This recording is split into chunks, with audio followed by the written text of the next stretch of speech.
কতটুকু পড়েছি বলেন তো? এই শুয়ে পড়ছেন কেন? বলেন কতটুকু পড়েছি?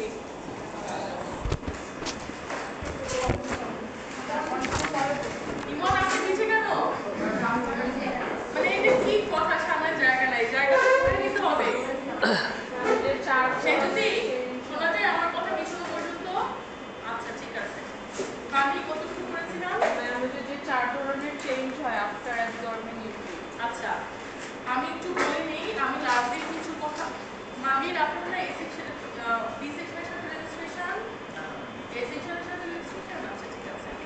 আমি লাস্ট দিন একটা কোশ্চেনের আনসার বলেছিলাম, আমি অফলাইনে আবার সেটা একটু রিপিট করছি। সেটা হচ্ছে যে ইউভি যেহেতু করছি, ইউভি করার কিছু কন্ডিশন আগে আমাদের দেখতে হবে। একটা স্যাম্পলের আমরা ইউভি অ্যানালাইসিস করব, কিন্তু সব স্যাম্পল কি আমরা চাইলে অ্যানালাইসিস করতে পারবো কিনা বা করার আগের কন্ডিশনটা কি সেইটা আমি বলেছিলাম 4 ধরনের কন্ডিশন থাকে। ঠিক আছে, এই প্রশ্নটা কিন্তু অনেক সময় আসে নিজে বা ফাইনালে, এইটা কিন্তু স্লাইডে নাই। ঠিক আছে, 4টা কন্ডিশন ইউপি করার আগে 4টা কন্ডিশন থাকে বা 4টা জিনিস আমাদের মাথায় রাখতে হয়। প্রথমটা কি ছিল? ইউভি অ্যাক্টিভ, কম্পাউন্ডে ইউভি অ্যাক্টিভ হতে হবে। ইউভি অ্যাক্টিভ বলতে আমরা কি বুঝি? এমন একটা কম্পাউন্ড হতে হবে যেটা ইউভি লাইট অ্যাবজর্ব করে। আমাদের চারপাশে অনেক কম্পাউন্ড আছে, সব কম্পাউন্ড কিন্তু ইউভি লাইট অ্যাবজর্ব করে না। যে কম্পাউন্ড ইউভি লাইট অ্যাবজর্ব করবে না সেটাকে আমরা ইউভি মাধ্যমে অ্যানালাইসিস করতে পারবো? পারবো না। এই যে যেই কম্পাউন্ড ইউভি লাইট অ্যাবজর্ব করবে এই ধরনের কম্পাউন্ডকে আমরা বলি হচ্ছে ইউভি অ্যাক্টিভ কম্পাউন্ড। তাহলে আমার ইউভি অ্যানালাইসিস করার প্রথম শর্ত হচ্ছে আমার কম্পাউন্ডটাকে ইউভি অ্যাক্টিভ হতে হবে। সেকেন্ড কন্ডিশন কি ছিল? সলিউশন তৈরি করতে হবে। আমরা আগে পরে ইউভি অ্যানালাইসিস করেছি এবং তখন আমরা দেখেছি আমরা সলিউশন তৈরি করে নিই। সলিউশন তৈরি করে নিতে হবে, সুতরাং আমার কম্পাউন্ডটা এমন হতে হবে যেটা ইজিলি ডিসলভ হয়ে যায়। ঠিক আছে, এমন কোনো কম্পাউন্ড যদি আমরা নিই যেটা কোনো সলভেন্টেই আমরা ডিসলভ করতে পারছি না বা ডিসলভ করলেও কোনো না কোনো ইনসলিবল পার্টিকেল রয়ে যাচ্ছে, সেই ধরনের স্যাম্পলের আমরা ইউভি অ্যানালাইসিস করতে পারবো। ঠিক আছে, 3 নাম্বার কি ছিল? ওপেক হওয়া যাবে না, সলিউশনটা ট্রান্সপারেন্ট হতে হবে। ওপেক হলে কি হবে? আমার যে লাইটটা থাকবে, রেডিয়েশন থাকবে, সেই লাইটটা স্ক্যাটার্ড হয়ে যাবে। ঠিক আছে, না ওপেক থাকলে রিফ্লেক্টেড হবে। ঠিক আছে, যদি ওপেক হয় সলিউশনটা ট্রান্সপারেন্ট না হয়ে, তাহলে আমার রেডিয়েশনটা রিফ্লেক্ট হয়ে ব্যাক হয়ে যাবে। ঠিক আছে, সেটা কিন্তু সলিউশন অ্যাবজর্ব করবে না, অ্যাবজর্ব করার আগে রেডিয়েশন রিফ্লেক্টেড ব্যাক হয়ে যাবে। আর 4 নম্বর কন্ডিশন কি ছিল? ইনসলিবল পার্টিকেল থাকা যাবে না। ইনসলিবল পার্টিকেল থাকলে রেডিয়েশনের লাইট ট্রান্সমিশনের পরে সেটা স্ক্যাটার্ড হয়ে যায়, ডিটেক্টরে পৌঁছায় না। বুঝা গেছে? এই 4টা কন্ডিশন মাথায় রেখে আমাদের ইউভি অ্যানালাইসিস করতে হবে। Solution, very thank you Mushfika. আমাদের হচ্ছে 5 নম্বর কন্ডিশন হচ্ছে সলিউশন ডাইলিউটেড হতে হবে। ঠিক আছে, সলিউশন ডাইলিউটেড না হলে কি হবে সেটা আমরা কোথায় পড়েছিলাম? আমরা ইউভির দুইটা ল জানি, তাই না? একটা হচ্ছে ল্যাম্বার্টস ল, একটা হচ্ছে বেয়ার্স ল। ল্যাম্বার্টস ল কি বলে? আমার কনসেন্ট্রেশনের সাথে রিলেটেড, তাই না? আমার স্যাম্পল বা আমার কম্পাউন্ড কতটুকু লাইট অ্যাবজর্ব করবে সেটা ডিপেন্ড করে কনসেন্ট্রেশনের উপর। এটা ল্যাম্বার্টস ল। এটা বলে এটা বিয়ার্স তো বিয়ার্স। হ্যাঁ, তাহলে কি বলে ল্যাম্বার্টস ল? পাথ লেন্থের উপর ডিপেন্ড করবে। আমি যে কিউবেট সেলটা ইউজ করছি সেই কিউবেট সেলের যে পাথ লেন্থ, লাভি কথা না please। ঠিক আছে, কোনো কিছু বুঝতে সমস্যা হলে আমাকে বলবেন। ঠিক আছে, আমি যে পাথ যে ইউজ করছি কিউবেট সেলটা, সেইটার যে পাথ লেন্থ, ওই পাথ লেন্থের উপর ডিপেন্ড করবে আমার স্যাম্পল কতটুকু লাইট অ্যাবজর্ব করবে। ঠিক আছে, এটাকে আমরা বলি হচ্ছে ল্যাম্বার্টস ল। আর কনসেন্ট্রেশনের উপর ডিপেন্ড করবে কিনা সেটাকে আমরা বলি হচ্ছে বিয়ার্স ল। বিয়ার্স ল কি বলে? আমার কম্পাউন্ড কতটুকু লাইট অ্যাবজর্ব করবে, ইউভি লাইট অ্যাবজর্ব করবে, সেটা ডিপেন্ড করে আমার স্যাম্পলে থাকা যে কনসেন্ট্রেশনটা আছে, আমার স্যাম্পলের যে কনসেন্ট্রেশন সেটার সাথে। ঠিক আছে, এবং বিয়ার্স ল থেকে আমরা বলতে পারি absorbance is proportional to concentration. আমার কনসেন্ট্রেশন যদি বেশি হয় অ্যাবজর্বেন্স বেশি হবে, আমার কনসেন্ট্রেশন যদি কম হয় তাহলে অ্যাবজর্বেন্স কম হবে। ঠিক আছে, এটা কি ল? এটা হচ্ছে বিয়ার্স ল। বিয়ার্স লকে আমরা অন্যভাবেও বলেছিলাম যে অ্যাবজর্পশন যদি বা অ্যাবজর্বেন্স যদি কনসেন্ট্রেশনের প্রপোর্শনাল হয়, সেটা বলতে আমরা কি বুঝি? আমরা যে অ্যাবজর্বেন্সটা পাবো সেটা আমার কম্পাউন্ডের কনসেন্ট্রেশনকে রিফ্লেক্ট কিন্তু আমরা স্যাম্পলের কনসেন্ট্রেশন ডিটারমাইন করার জন্য ইউভি করি। সবসময় যে আমরা নো কনসেন্ট্রেশনের স্যাম্পলে ইউভি করি এমন কিন্তু নাও হতে পারে, ঠিক আছে? তো অনেক সময় কি হয়, আমরা আননোন কনসেন্ট্রেশনের স্যাম্পল ইউভি করি। আমরা তাহলে কি পাই? আমরা ইনিশিয়ালি ওই কম্পাউন্ডের অ্যাবজর্বেন্স পাই। যখন আমরা ইউভি অ্যানালাইসিস করি তখন সেখান থেকে আমরা প্রথমে অ্যাবজর্বেন্স পাই এবং ওই অ্যাবজর্বেন্স থেকে আমরা ব্যাক ক্যালকুলেশন করে কম্পাউন্ডের কনসেন্ট্রেশন বের করি, ঠিক আছে? আমরা স্ট্যান্ডার্ড টার্ম করেছি না, ওখানে আমরা y = x + c বের করেছি না, যেখানে আমাদের কাছে x এর ভ্যালুটা আননোন থাকে। এই x এর ভ্যালুটা কার ভ্যালু? কনসেন্ট্রেশন। তাহলে আমরা ইউভি অ্যানালাইসিস করে কিন্তু কনসেন্ট্রেশন বের করি। কার মাধ্যমে? অ্যাবজর্বেন্স থেকে ব্যাক ক্যালকুলেট করে কনসেন্ট্রেশন বের করি। তাহলে বিয়ার্স লকে আমরা এভাবে বলতে পারি যে আমরা যখন কোনো কম্পাউন্ডের ইউভি অ্যানালাইসিস করি সেই অ্যানালাইসিসের মাধ্যমে আমরা যে অ্যাবজর্বেন্সটা পাবো সেটা আবার ওই কম্পাউন্ডের কনসেন্ট্রেশনকে রিফ্লেক্ট করবে। এটা হচ্ছে বিয়ার্স ল। আমরা আগের দিন বিয়ার্স লর একটা ডেভিয়েশন দেখেছিলাম, মনে আছে কারোর? ডেভিয়েশনটা কি ছিল? ডেভিয়েশন মানে কি? বিচ্যুতি, অর্থাৎ যেটা আমার বিয়ার্স লর সাথে ম্যাচ করবে না। তাহলে বিয়ার্স ল যদি বলে অ্যাবজর্বেন্স কম্পাউন্ডের কনসেন্ট্রেশনকে রিফ্লেক্ট করছে, ডেভিয়েশন কি বলবে? ডেভিয়েশন বলবে যে সব সময় কম্পাউন্ডের অ্যাবজর্বেন্স তার কনসেন্ট্রেশনকে রিফ্লেক্ট করবে না। এটা কখন হয়? যখন আমার কম্পাউন্ডের কনসেন্ট্রেশন অনেক বেশি হয়, ঠিক আছে? সুতরাং আমরা বিয়ার্স লর ডেভিয়েশনও আগের দিন দেখেছিলাম কোন ক্ষেত্রে? যখন আমরা যে স্যাম্পলটা ইউজ করছি, যে কম্পাউন্ডটা ইউজ করছি সেটা কনসেন্ট্রেটেড সলিউশন ইউজ করি। কনসেন্ট্রেটেড সলিউশন ইউজ করলে সমস্যা বেশি কি হয়? কনসেন্ট্রেশন বেশি মানে সেখানে পার্টিকেলস বেশি থাকবে। পার্টিকেলস বেশি থাকার কারণে পার্টিকেলসের মধ্যে একটা ইন্টারপলিশন হবে। ইন্টারপলিশনের কারণে একটা পার্টিকেলস আরেকটা পার্টিকেলসের সাথে কোয়াগুলেট করবে, ঠিক আছে, বা কোলাইড করবে, অ্যাগ্লোমারেট ফর্ম করবে। তখন এই যে পার্টিকেলসের যে অ্যাগ্লোমারেশন ফর্ম হলো বা এই যে কোয়াগুলেট তৈরি হলো, এই কোয়াগুলেট কি করে? এই কোয়াগুলেটেড পার্টিকেলটা যতটুকু লাইট অ্যাবজর্ব করার কথা ছিল তার থেকে বেশি লাইট অ্যাবজর্ব করে ফেলে, ঠিক আছে? ধরেন আপনি একটা কম্পাউন্ডের ডাইলিউটেড সলিউশন যদি ইউভি করেন তাহলে আপনি যে অ্যাবজর্বেন্স পাবেন সেটা হচ্ছে প্রপার অ্যাবজর্পশন বা অ্যাবজর্বেন্স। কোনো কারণে আপনি যদি ওই একই কম্পাউন্ডের কনসেন্ট্রেটেড সলিউশন ইউজ করেন তখন দেখবেন অ্যাবজর্বেন্সটা মিলছে না। কেন মিলছে না? বা প্রপার অ্যাবজর্বেন্স আপনি পাচ্ছেন না। কেন পাচ্ছেন না? কারণ যেহেতু কনসেন্ট্রেশন বেশি, এখানে পার্টিকেলস বেশি, পার্টিকেলসগুলো নিজেদের মধ্যে কলিশনের কারণে একটা কোয়াগুলেশন তৈরি করে। এই কোয়াগুলেটেড পার্টিকেলস অনেক বেশি লাইট অ্যাবজর্ব করে ফেলে, ঠিক আছে? এই কারণে বিয়ার্স লর ডেভিয়েশন কোন ক্ষেত্রে প্রযোজ্য? যখন আমরা কম্পাউন্ডের কনসেন্ট্রেটেড সলিউশন ইউজ করব তখন বিয়ার্স ল আর আমরা ওইটার উপর ইমপ্লাই করতে পারবো না, ঠিক আছে? বোঝা গেছে বিয়ার্স লর ডেভিয়েশন? এটাও কিন্তু স্লাইডে নাই বিয়ার্স লর ডেভিয়েশন। এরপর আমরা এখানে আমরা যে দুই ধরনের ল দেখলাম, ল্যাম্বার্টস ল যেটা বলে কি কনসেন্ট্রেশন ডিপেন্ড করে পাথ লেন্থের উপরে। কার পাথ লেন্থ? যে কিউবেট সেটে আমরা স্যাম্পল দিচ্ছি সেইটা। সেই পাথ লেন্থকে আমরা কি দিয়ে ডিনোট করি? স্মল b দিয়ে ডিনোট করি। তাহলে according to Lambert's law a is proportional to b। a মানে কি? Absorbance. Absorbance is proportional to path length or a is proportional to b।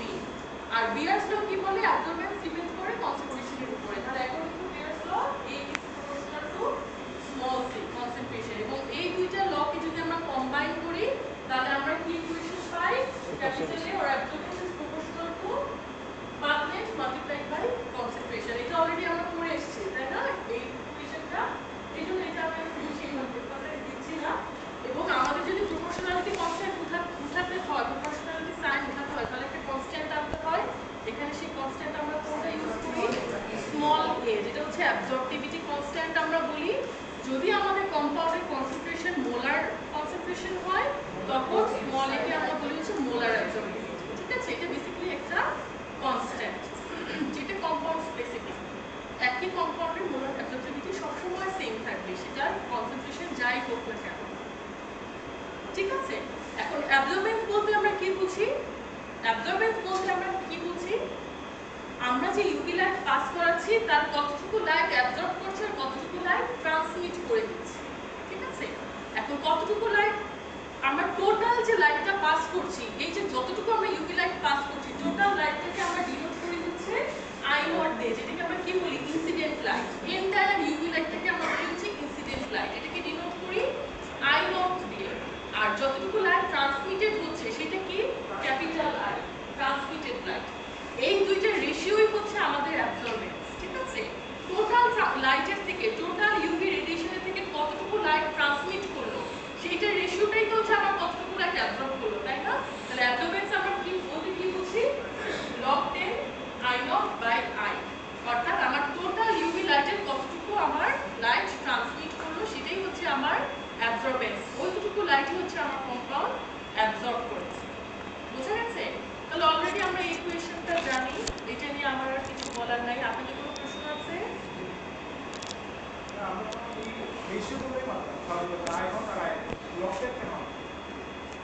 আচ্ছা, এটা হচ্ছে একটা ম্যাথমেটিক্যাল কনভার্সন। এখানে যখন আমরা ডিটেক্টর থেকে, ডিটেক্টরে আমরা একটু পরে দেখব কোন মেকানিজমে কাজ করে। ইলেকট্রিক্যাল চার্জকে যখন আমরা হচ্ছে ট্রান্সমিটেড লাইটে কনভার্ট করি তখন আমাদের লগ আনতে হয়, ঠিক আছে?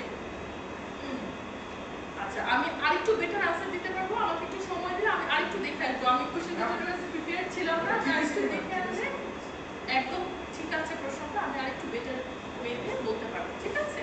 আচ্ছা, এখন আমরা হচ্ছে কিছু টার্মিনোলজি পড়বো যেটা অলরেডি আমরা জানি। এই যে আমি একটা কথা বললাম, ইউভি অ্যানালাইসিস করার পূর্ব শর্ত হচ্ছে কম্পাউন্ডটাকে ইউভি অ্যাক্টিভ হতে হবে। ইউভি অ্যাক্টিভকে আমরা অন্যভাবেও বলতে পারি, সেটা হচ্ছে আমার কম্পাউন্ডে ক্রোমোফোর উপস্থিত থাকতে হবে। ক্রোমোফোর কি? ক্রোমোফোর হচ্ছে একটা স্ট্রাকচার, যে স্ট্রাকচার থাকলে আমার কম্পাউন্ড ইউভি লাইট অ্যাবজর্ব করবে, আর যদি ক্রোমোফোর না থাকে তাহলে আমার কম্পাউন্ড ইউভি লাইট অ্যাবজর্ব করবে না। তাহলে ইউভি অ্যাক্টিভ বলতে আমরা মূলত কি বুঝি? আমার কম্পাউন্ডে ক্রোমোফোর থাকবে, ঠিক আছে? ক্রোমোফোর বেসিক্যালি একটা স্ট্রাকচার, এবং এমন একটা স্ট্রাকচার যেখানে ডাবল বন্ড বা কনজুগেশন থাকবে। বুঝা গেছে? আচ্ছা, ক্রোমোফোর অলরেডি আমরা জানি। এরপর অক্সোক্রোম কি বলেন তো, আপনারাই বলেন।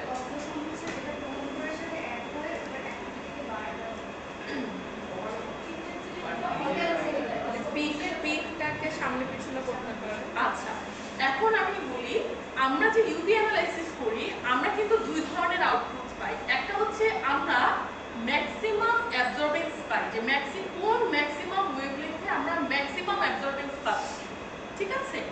আরেকটা যে আউটপুট আমরা পাই সেটা হচ্ছে আমরা একটা গ্রাফ পাই, একটা পিক পাই, যেটাকে আমরা বলি হচ্ছে ইউভি স্পেকট্রাম, ঠিক আছে? তাহলে আমরা কি পাচ্ছি? একটা ম্যাক্সিমাম ওয়েভলেন্থ, যেই ওয়েভলেন্থে আমি ম্যাক্সিমাম অ্যাবজর্বেন্সটা পাচ্ছি, আর পাচ্ছি হচ্ছে পিক। আমার অক্সোক্রোম কি? অক্সোক্রোম হচ্ছে এমন একটা স্ট্রাকচার যেগুলো মেইনলি ফাংশনাল গ্রুপ, যেটা ক্রোমোফোরের সাথে অ্যাটাচ হয়ে হয় আমার এই যে ওয়েভলেন্থ, ম্যাক্সিমাম ওয়েভলেন্থ, এটাকে অল্টার করে দিবে, কমাতেও পারে বাড়াতেও পারে। অথবা এই যে আমরা স্পেকট্রামে যে পিকটা পাচ্ছি, পিকের একটা হাইট থাকে, সেই হাইট বা ইন্টেন্সিটি আমরা বলি, ইন্টেন্সিটিটাকে বাড়িয়ে দিবে বা কমিয়ে দিবে, ঠিক আছে? দুই ধরনের চেঞ্জেস আনতে পারে। একটা হচ্ছে ওয়েভলেন্থ চেঞ্জ করতে পারে, ম্যাক্সিমাম ওয়েভলেন্থ বা আমরা ল্যামডা ম্যাক্স বলি। আরেকটা কি করতে পারে? সেটা হচ্ছে পিকের ইন্টেন্সিটি কমাতে বা বাড়াতে পারে। এখন যেটাই করুক, এটা ম্যাক্সিমাম ওয়েভলেন্থ চেঞ্জ করুক বা পিকের ইন্টেন্সিটি চেঞ্জ করুক, এটার উপর বেস করে আমরা চার ধরনের শিফট দেখবো। অলরেডি এগুলো আপনারা জানেন। একটা হচ্ছে ব্যাথোক্রমিক শিফট। ব্যাথোক্রমিক শিফট কোনটা? যখন অক্সোক্রোমের কারণে আমাদের যে ওয়েভলেন্থ সেটা লম্বার ওয়েভলেন্থের দিকে মুভ করে, অর্থাৎ আগে আমি যে ওয়েভলেন্থে অ্যাবজর্বেন্স পেতাম এখন তার থেকে বেশি ওয়েভলেন্থে অ্যাবজর্বেন্স পাচ্ছি, ওয়েভলেন্থ লঙ্গার হচ্ছে, সেটাকে আমরা বলি ব্যাথোক্রমিক শিফট। এখানে একটা एग्जांपल দেওয়া আছে, যেমন আমরা যদি কোনো একটা কম্পাউন্ড অ্যাকুয়াস অ্যাসিড যেমন সালফিউরিক অ্যাসিডে ডিসলভ করে ইউভি অ্যানালাইসিস করি, তাহলে তার অ্যাবজর্বেন্স আমরা পাবো 203 ন্যানোমিটারে। কিন্তু আমরা যদি সলভেন্ট ইউজ করি, হেক্সেন ইউজ করি, তাহলে ওই একই কম্পাউন্ডের আমরা অ্যানালাইসিস পাবো 230 ন্যানোমিটারে। তাহলে লঙ্গার ওয়েভলেন্থে মুভ করছে, এটাকে আমরা বলি ব্যাথোক্রমিক শিফট। এখন আপনারা আমাকে বলেন তো ব্যাথোক্রমিক শিফটকে রেড শিফট কেন বলা হয়? ভিজিবল রেঞ্জের যে রেড লঙ্গার ওয়েভলেন্থ সেটা হচ্ছে রেড লাইটকে রিফ্লেক্ট করে, এই কারণে আমরা এটাকে রেড শিফট বলি। একইভাবে আরেকটা হচ্ছে হিপসোক্রমিক শিফট, যেটাকে আমরা ব্লু শিফট বলি, কারণ এটা শর্টার ওয়েভলেন্থকে ইন্ডিকেট করছে। এখানে কি হচ্ছে, আমার আগে যেই ওয়েভলেন্থে আমি অ্যাবজর্বেন্স পেতাম এখন তার থেকে কম ওয়েভলেন্থে অ্যাবজর্বেন্স পাচ্ছি দেখে এটাকে আমরা বলি হচ্ছে হিপসোক্রমিক শিফট, ঠিক আছে? একই এক্সাম্পল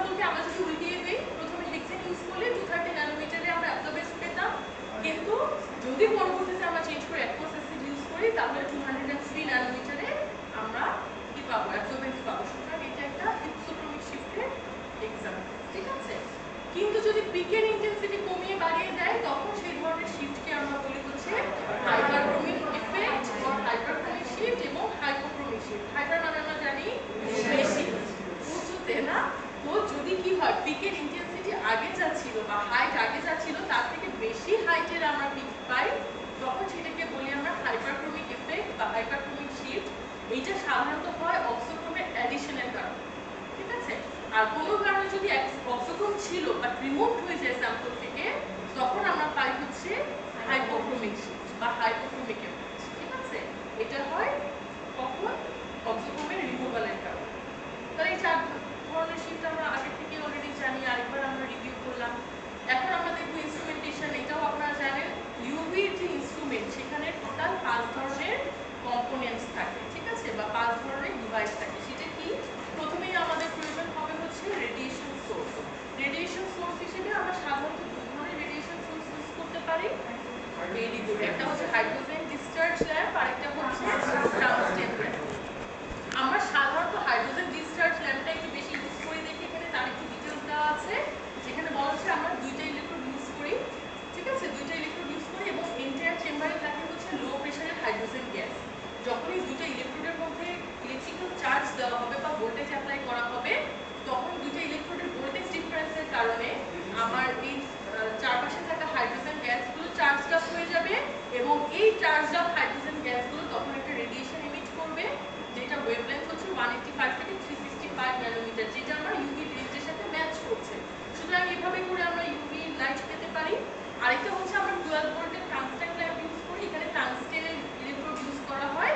এখানেও অনেকটা একই রকম মেকানিজম, যেখানে আমরা আরেকটু ওয়াইড রেঞ্জের রেডিয়েশন পাই 350 থেকে 800 ন্যানোমিটার, ঠিক আছে।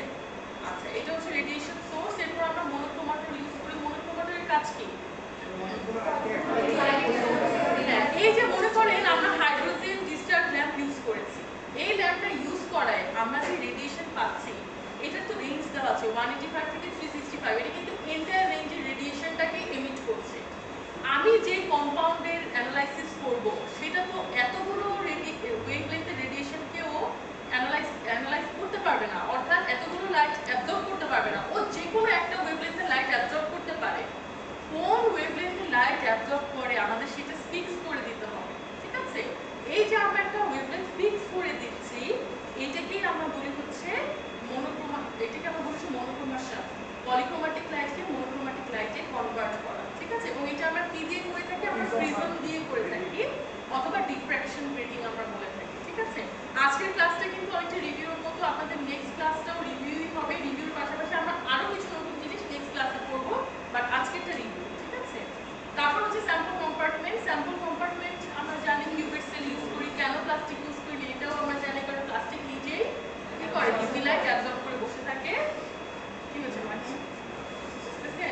বলেন, এটা আমরা কিউবেট সেল ইউজ করি, এটার ম্যাক্সিমাম ক্যাপাসিটি কত? মানে এক মনিটরের সাইজটা দেখে নিলেন না? না, আমরা সাধারণত আমাদের ল্যাবে যেটা ইউজ করি সেটা হচ্ছে 3 ml, বাট ইন্ডাস্ট্রিতে যেটা ইউজ করা যায় সেটার ম্যাক্সিমাম ক্যাপাসিটি হচ্ছে 6 ml, ঠিক আছে। আবার এখানে ইস্যু আছে, ডাবল বিম একটা আমরা ইউজ করি, সেটা 6 ml এর হয়। আমার ভাইরা ম্যানেজ কি আমি স্যার আমার কিন্তু অনেকটা বেশি, একদম 10 মিনিট রেডি আছে এইটাতে। আচ্ছা, এখানে হ্যাঁ আপনি বলতে পারেন আমরা 6 ml ইউজ করি, কিন্তু ওই যে ডাবল বিম স্পেকট্রোফটোমিটারে 2 ধরনের কম্পার্টমেন্ট থাকে, তো একটা 3 ml আর একটা 3 ml, 6 ml। একটা কিউবেট সেল যদি সিঙ্গেল কিউবেট সেল হয় ডেফিনেটলি সেটা 3 ml, কারণ আমাদের পাথ লেন্থ ফিক্স করা 1 সেন্টিমিটার। 1 সেন্টিমিটারের যে কিউবেট সেল সেখানে আমরা 3 ml ম্যাক্সিমাম ইউজ করতে পারি, ঠিক আছে। সুতরাং এখানে কনফিউশনের কোনো জায়গা নাই। যদি বলে 6 ml তখন বলবেন হ্যাঁ, একটা স্পেকট্রোফটোমিটারে যদি আমরা কিউবেট সেল ইউজ করি সেটা 6 ml হতে পারে যদি ডাবল বিম হয়, কারণ দুইটা কিউবেট সেল ইউজ করি, তাহলে 3 ml 3 ml 6 ml। কিন্তু একটা কিউবেট সেলের কথা যদি বলে তাহলে একটা কিউবেট সেল মানে 3 ml, ঠিক আছে। তো প্যাটার্নের জায়গা হচ্ছে এইটা হতে পারে, আপনাকে যদি কিউবেট সেল স্পেসিফাই করে দেয় তাহলে 3 ml। আচ্ছা, এরপর ডিটেক্টর। আমরা স্যাম্পল সেলের মধ্যে স্যাম্পল দিব, তারপর সেটার মধ্যে দিয়ে ইউভি লাইট পাস হবে। পাস হওয়ার পরে এই যে আমার কতটুকু লাইট ট্রান্সমিট হচ্ছে, আমার ডিটেক্টরে কি পৌঁছাবে, কতটুকু লাইট অ্যাবজর্ব হচ্ছে এটা পৌঁছাবে তো ট্রান্সমিটেড লাইটটা। তাহলে ডিটেক্টর কি করবে? এই ট্রান্সমিটেড লাইট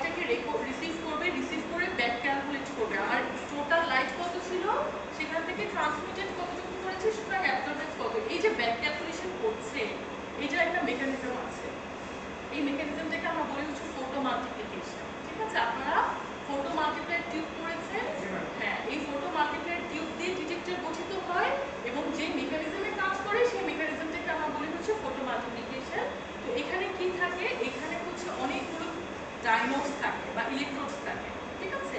আমরা একটু মেকানিজমটা যদি দেখি, ফটো মাল্টিপ্লায়ার টিউবের মেকানিজমটা কি, সেটা হচ্ছে, শাওন বলেন তো, একটু রিভিউ করেন তো।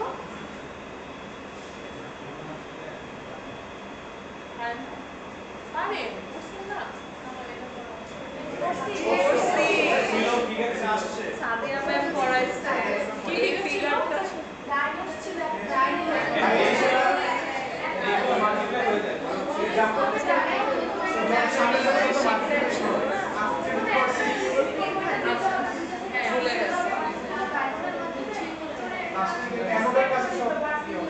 শাওন বুঝছেন, পিছনের দিকে বসলে এরকমই হয়, সামনে বসতে হবে।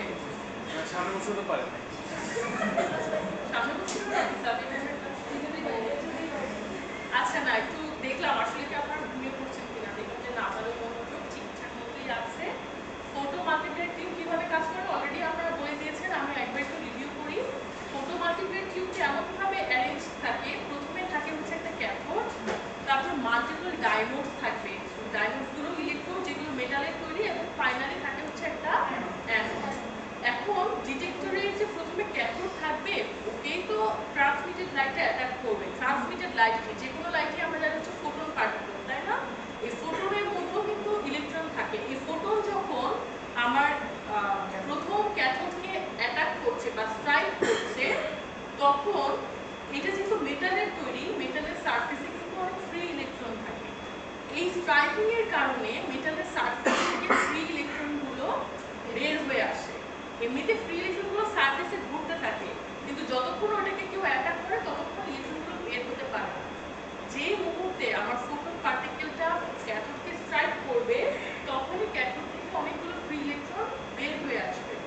বের হয়ে ও কাকে পাবে? এই যে আমার ক্যাথোড থেকে যে ইলেকট্রন বের হয়ে আসলো, বের হয়ে সে পাবে হচ্ছে ডায়োড 1 কে, এবং যেই ফোর্সে ফোটনটা আসলে স্ট্রাইক করে, তার থেকেও বেশি ফোর্সে আমার ইলেকট্রন বের হয়ে এসে ডায়োড 1 কে অ্যাটাক করবে। যখন ডায়োড 1 কে অ্যাটাক করবে, আমার ডায়োড 1 তো মেটালের তৈরি, এটা সারফেসেও ইলেকট্রন থাকে, তখন এখান থেকে আরো বেশি ইলেকট্রন বের হবে, কারণ এই যে ক্যাথোডকে যে ফোর্সে ফোটন স্ট্রাইক করেছিল, তার থেকে বেশি ফোর্সে স্ট্রাইক করা হচ্ছে ডায়োড 1 কে। যেহেতু ফোর্স বেশি, সুতরাং ডায়োড 1 থেকে আমার আরো বেশি ইলেকট্রন বের হচ্ছে, এবং ডায়োড 1 থেকে বের হওয়া ইলেকট্রন কাকে পাচ্ছে? ডায়োড 2 কে, এবং সে আরো বেশি ফোর্স নিয়ে অ্যাটাক করছে ডায়োড 2 কে। ডায়োড 2 আসবে না বা মাল্টিপল পরের ডায়োডটাকে। এখন এই ডায়োডও মেটালের তৈরি, তার সারফেসেও ইলেকট্রন থাকে, এভাবে করে অনেকগুলো ফ্রি ইলেকট্রন বের হতে থাকে, যেটাকে আমরা বলেছি ইলেকট্রন ক্যাসকেড, ঠিক আছে? এইভাবে ইলেকট্রন ক্যাসকেড যখন বের হতে থাকে, দেখেন মাল্টিপ্লিকেশন আমরা কেন বলছি, ইলেকট্রনের মাল্টিপ্লিকেশন হচ্ছে, যতবার মেটালকে স্ট্রাইক করছে আগের থেকেও বেশি ইলেকট্রন বের হয়ে আসছে, এভাবে করে ইলেকট্রিক্যাল চার্জ বা ইম্পালস তৈরি হয়, এটাকে আমরা বলি ইলেকট্রিক্যাল ক্যাসকেড। যখন আমার রিডেবল একটা এনার্জি তৈরি হয়ে যাচ্ছে, একদম খুব মাইনিউট অ্যামাউন্টের ইলেকট্রন বা মাইনিউট অ্যামাউন্টের ইলেকট্রিক্যাল এনার্জি কিন্তু রিড করা যায় না, বা ওটাকে ম্যাথমেটিক্যালি কনভার্ট করা যায় না। তো যখন আমার কনভার্ট করার মতো একটা ইলেকট্রিক্যাল ইম্পালস তৈরি হচ্ছে, তখন ওইটা অ্যানোড রিসিভ করে, ঠিক আছে? এই কারণেই মাঝখানে অনেকগুলো ডায়োড দেওয়া। কেন এতগুলো ডায়োড? যেন আমার রিডেবল একটা ইলেকট্রিক্যাল ক্যাসকেড বা ইলেকট্রিক্যাল এনার্জি তৈরি হতে পারে। যখন ফাইনালি ওই পরিমাণ ইলেকট্রিক্যাল এনার্জি তৈরি হয়ে যাবে, যেটা আমার অ্যানোড রিসিভ করবে, তখন এখানে একটা ম্যাথমেটিক্যাল ক্যালকুলেশন হবে, যেখানে হচ্ছে লগারিদম আসবে, এসে আমার ট্রান্সমিটেড লাইটটাকে রিসিভ করে এটাকে ব্যাক ক্যালকুলেট করে অ্যাবজর্বেন্সটাকে বের করবে, এবং ফাইনালি থাকবে হচ্ছে আমাদের রেকর্ডার, যেখানে আমরা কি দেখতে পাবো? মনিটরে দেখতে পাবো অ্যাবজর্বেন্স এবং একটা স্পেকট্রাম, ঠিক আছে? তাহলে দুই ধরনের আউটপুট আমরা পাচ্ছি। তাহলে এইটাকে আমরা বলছি হচ্ছে ফটো মাল্টিপ্লায়ার টিউব। এই ডিভাইসটাকে আমরা বলি, ডিটেক্টরের ডিভাইসটাকে আমরা বলি ফটো মাল্টিপ্লায়ার টিউব, এবং এই প্রসেসটাকে আমরা বলি ফটো মাল্টিপ্লিকেশন। কিন্তু অনেক সময় আমি প্রশ্ন করি যে ফটো মাল্টিপ্লায়ার টিউবের মধ্যে বা ডিটেক্টরের মধ্যে কোন মেকানিজমে আমার ম্যাথমেটিক্যাল কনভার্সন হচ্ছে, বা কোন মেকানিজমে ডিটেক্টর অ্যাবজর্বেন্স দিচ্ছে। এই মেকানিজমটার নাম কিন্তু মূলত সেকেন্ডারি এমিশন। এটাও আপনারা জানেন, সেকেন্ডারি এমিশন, তাই না? এই যে আমার ক্যাথোডের কথাই যদি চিন্তা করেন, যেটা একটা মেটাল, এটাকে একটা পার্টিকেল আঘাত করছে, এই আঘাতের কারণে মেটাল থেকে যে ফ্রি ইলেকট্রন বের হচ্ছে, এইটাকে আমি বলি এমিশন। এমিশন মানে কি? ইজেক্ট হওয়া, রিমুভ হওয়া, বের হয়ে আসা। এখন ও কেন বের হচ্ছে? ওকে আগে প্রথমে কেউ স্ট্রাইক করছে দেখেই ওর থেকে ইলেকট্রন রিমুভ হচ্ছে। এই কারণে এটাকে আমরা বলি হচ্ছে সেকেন্ডারি এমিশন। এবং সেকেন্ডারি এমিশন হবে যখন কোনো মেটালকে সজোরে আঘাত করা হবে, যেটাকে আমরা বলি হচ্ছে বোম্বার্ডমেন্ট। আপনারা ম্যাস স্পেকট্রোমেট্রি পড়ছেন, এখানে বোম্বার্ডমেন্ট কথাটা এখন প্রায় শুনবেন।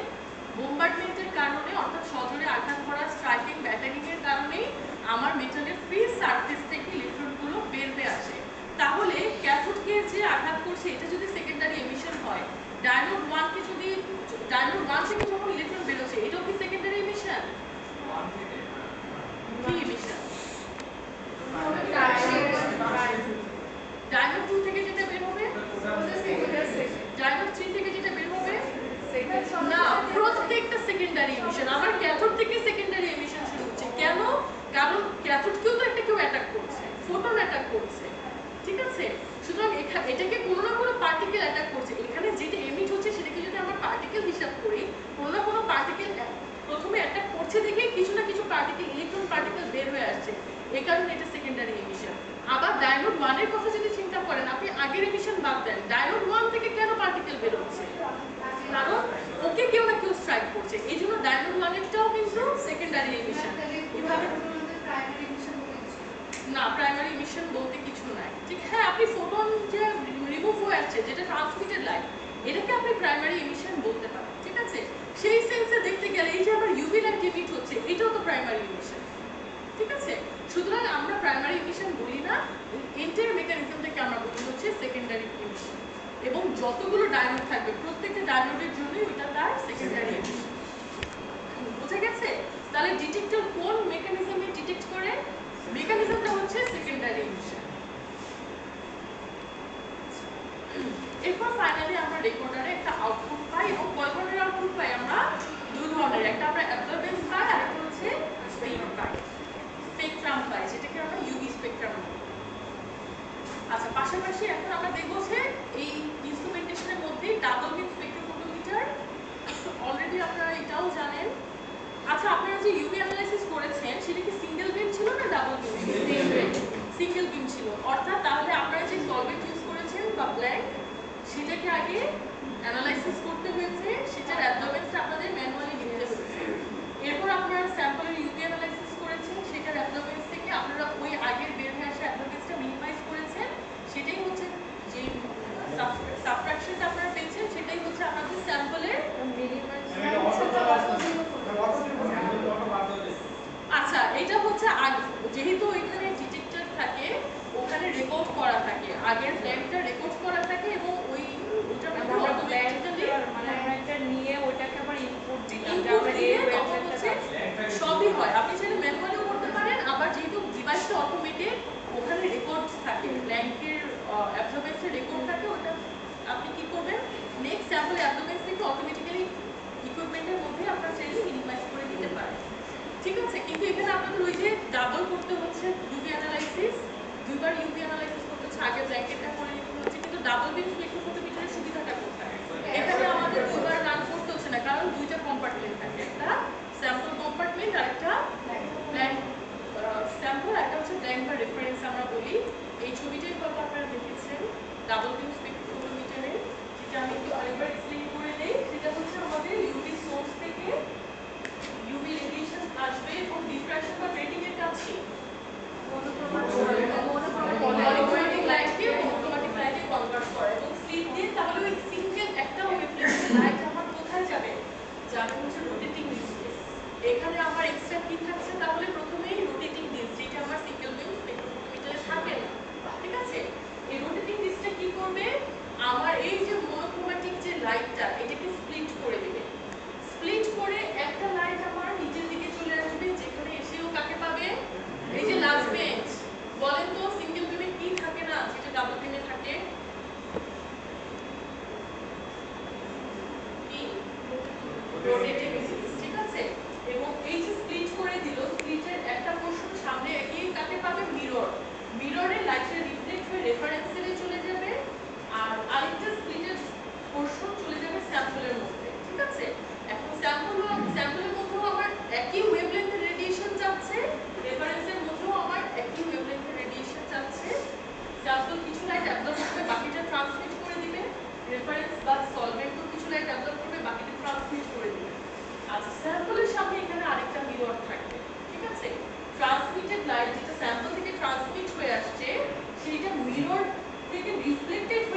কারণে কি হয়, আমার স্যাম্পল থেকে আসা অ্যাবজর্বেন্সের থেকে যখন রোটেট হবে রেফারেন্সের অ্যাবজর্বেন্সে আমার অটোমেটিক্যালি মিনিমাইজ হয়ে যাবে। তাহলে রোটেটিং ডিস্ক থেকে যে লাইটটা আমার ডিটেক্টরের দিকে ডিরেক্ট হয়ে যাচ্ছে এটা রোটেশনের কারণে, সেখানে আমরা শুধুমাত্র আমাদের কম্পাউন্ডের অ্যাবজর্বেন্সটা দেখতে পাবো। ঠিক আছে, এই রোটেটিং ডিস্কে যখন মাইনাস হয় এখান থেকেও আমার স্যাম্পল আসবে, ট্রান্সমিটেড লাইট আসবে, রেফারেন্সের থেকেও আমার ট্রান্সমিটেড লাইট আসবে। এইটাই আসলে এমনভাবে এমন মেকানিজমে তৈরি যে এটা যখন রোটেট হয়ে যাবে এই স্যাম্পলের অ্যাবজর্বেন্স বা ট্রান্সমিটেড লাইটটা আমার এটা ট্রান্সমিটেড লাইট থেকে ওই অ্যামাউন্ট ট্রান্সমিটেড লাইটটা আমার বাদ চলে যাবে। ঠিক আছে, এখানেও আসলে একটা ম্যাথমেটিক্যাল ঘটনা ঘটে যেটা হচ্ছে আমার ডাবল বা রিপিটেড যে ভ্যালুটা থাকে রিপিটেশনটাই আর কি রিমুভ হয়ে যায়। ঠিক আছে, তো রিপিটেড যে ট্রান্সমিটেড লাইট ওইটা আমার রিমুভ হয়ে একটা সিঙ্গেল যে ট্রান্সমিটেড লাইট যেটা আমার অনলি কম্পাউন্ড থেকে আসছে সেটাই ডিটেক্টরে যাবে। এখন তাহলে বলেন তো ডাবল বিম স্পেকট্রোফটোমিটারে এই যে যেই কাজটা আমরা ম্যানুয়ালি করি কে এই কাজটা করে দেয়? সেকেন্ড যে রোটেটিং ডিস্কটা। ঠিক আছে, তাহলে আমার ডাবল বিম স্পেকট্রোফটোমিটারে কম্পাউন্ডের অ্যাবজর্বেন্স থেকে সলভেন্টের অ্যাবজর্বেন্স মিনিমাইজ করে দেয় সেকেন্ড রোটেটিং ডিস্ক। বোঝা যাচ্ছে? হ্যাঁ, আমার অবশ্যই দুটো ফাংশন আলাদা। প্রথম রোটেটিং ডিস্কের ফাংশন হচ্ছে আমার যে ইনসিডেন্ট লাইট সেটাকে স্প্লিট করে দেওয়া। যেহেতু আমার দুইটা কম্পার্টমেন্ট দুই দিকে থাকে, দুই দিকে যদি আমার ইনসিডেন্ট লাইট পাঠাতে হয় তাহলে স্প্লিট না করে তো উপায় নেই। এই স্প্লিট করার কাজটা করে হচ্ছে ফার্স্ট রোটেটিং ডিস্ক, আর সেকেন্ড রোটেটিং ডিস্কের কাজ হচ্ছে এই মিনিমাইজ করা, সাবট্রাক্ট করা। ঠিক আছে, আচ্ছা এখন হচ্ছে আমরা একটা টার্ম দেখবো যেটা অলরেডি আমরা জানি, ground state excited state.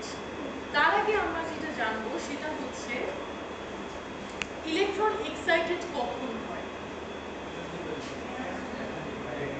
Electron excited হয় দুইটা কারণে। প্রথম রিজন হচ্ছে যদি সে কোনো এনার্জি পায় বা রেডিয়েশন অ্যাবসর্ব করে তখন ইলেকট্রন এক্সাইটেড হতে পারে। সেকেন্ড রিজন হচ্ছে ইলেকট্রনের কলিশনের কারণে। ঠিক আছে, ইলেকট্রনগুলো যদি খুব কাছাকাছি অবস্থানে থাকে তখন অনেক সময় ইলেকট্রনের মধ্যে কলিশন হয়, এবং এই ইলেকট্রনের কলিশনের কারণে অনেক সময় ইলেকট্রনগুলো চার্জড আপ হয়ে এক্সাইটেড হয়ে যায়। ইলেকট্রন এক্সাইটেড হলে কি হয়, সেটা লোয়ার অরবিটাল থেকে হায়ার অরবিটালের দিকে চলে যায়। ইলেকট্রনের সাধারণ ধর্ম হচ্ছে সে লোয়ার অরবিটালে থাকবে, এইটাকে আমরা বলি হচ্ছে ইলেকট্রনের গ্রাউন্ড স্টেট। ঠিক আছে, আমরা 3s 3p 3d পড়ে আসছি ইলেকট্রনিক অরবিটাল। এই প্রশ্নটা পড়ে আসছি না যে কেন ইলেকট্রন 3d তে না যে 4s এ প্রবেশ করে, কেন? কারণ 4s এর এনার্জি কম, 4s টা হচ্ছে লোয়ার অরবিটাল আর 3d টা হচ্ছে হায়ার অরবিটাল। যেহেতু 4s এর এনার্জি কম ইলেকট্রন আগে 4s এ যাবে, এই কন্ডিশনটাকেই আমরা বলি হচ্ছে গ্রাউন্ড স্টেট।